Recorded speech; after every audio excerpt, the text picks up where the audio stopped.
So we're going to go over Module 1. You'll find Module 1 in our course shell on the left side where it says Modules. And you'll see that Module 1 is organized just like the pre-module. And that was by design. The pre-module is meant to be a tutorial to kind of walk you through the patterns of the course. So you'll do a very similar set of activities in Module 1. There are 5 major tasks. The first one is the module overview, which also includes your readings from your textbook and from the multimedia sources. Then you have your self-check, which goes over those readings. And you've got 2 discussions, and you have your journal entry. So we're going to start with the module overview document.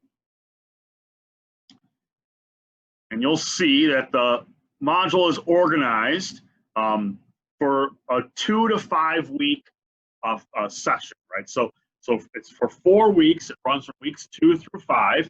And during that time, we'll be talking about culture and civilization. So really what we're doing is we're trying to figure out what it means to be human in the context of ancient peoples, but also how that impacts us today, right? The choices those peoples made are still impacting our lives now. So from weeks 2 through 5, we'll be answering these essential questions. How are people of the past similar or the same to the people of today? And what does it mean to be human? How has humanness remained unchanged from our humble beginnings to the global village in which we live today? And can we justify the idea that culture is humankind's greatest invention? What are the hallmarks of civilization and who defines these?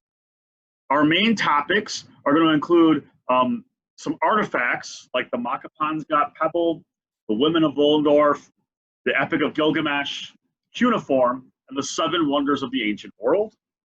We'll be looking at Jared Diamond's theory of geographic luck and how that plays out through domestication, river valley civilizations, and agriculture. And lastly, we'll be looking at an idea called syncretism, which is the blend of origins of our culture. We'll be reading chapters 1 and 2 in our text.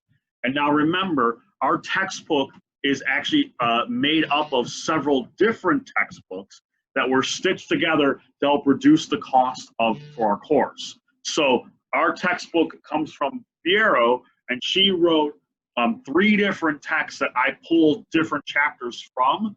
So make sure when you're reading this for this module, you're reading the chapter that covers prehistory and civilization, and also the chapter that comes from Mesopotamia.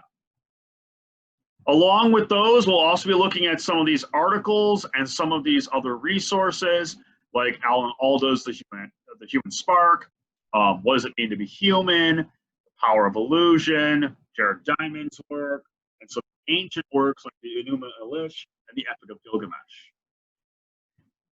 So you work through your tasks, which are those weekly discussions, the self-check, and the journal entry. And as you're doing that, you're going to be referring back to the main topics of the module, all the required studies, so those readings and those articles. Then always addressing those essential questions that we pose at the beginning. And then as you complete those tasks, you're going to double check that you are following kind of all these patterns. In each of my classes, I organize ideas through a graphic organizer. And that graphic organizer is meant to help put kind of order to our thoughts. And it's really meant for the final assignment, which is the journal, which is where you're going to look at artifacts and artworks from the text. And so for Global Village, what we do is we compare and contrast. So what that means is we look at artifacts from our textbook, and then we contrast them to artifacts and artworks from today. So for instance, you would look at something from prehistory, say like the Venus of Willendorf or the Woman of Willendorf, and that would be the artifact from the past, and you might compare that to something from today, like a Barbie doll. You look for the similarities between them, but also the big differences. And what we're doing here is we're trying to make sense of how the past is connected to the present through similarities, but also how we have changed from past to present through our differences. You use this graphic organizer then to write your journal. So this serves as your outline, which will then turn into your formal writing. But we also use this graphic organizer for other ideas as well. So it's a really great tool for just kind of taking notes when you're doing your readings. So now that we've gone through the overview, let's look at the actual module contents. So you'll look, there's the self-check, which goes over all those readings, our 2 discussions, and our journal. So here's our self-check. And you'll see that the self-check is a multiple choice quiz. It's pretty comprehensive, and it comes directly from your textbook by Fierro and also from some of those other readings.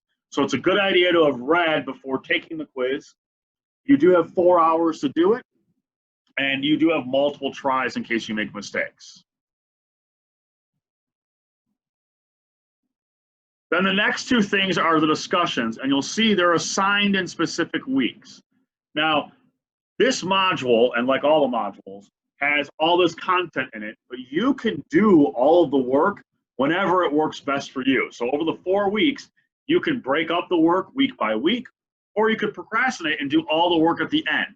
I don't recommend doing it that way because it can be pretty overwhelming. There's a lot of work to do in 1 week. So I recommend breaking it up. And I actually would do it in this order. I would go self-check, discussions, and then journal. Okay. Now you'll see that this one's assigned during week 3, and you've got another one assigned during week 5. Now you can wait to do the week 3 one, say week 4 or week 5. That's not a problem. The only difference is, though, if you wait to do the week 3 discussion, you do have to write more. There's a lot more writing to do because you've got more time to do it. So I recommend doing this one in week 3 and then doing this one in week 5. All right. Our week 3 discussion is a definition of a vocab term. So what you'll do is you're going to look for a term from your textbook, the multimedia resources, and those additional articles. And it should be a really significant term. It should be a very important term, a key idea. And you're going to define it in your own words.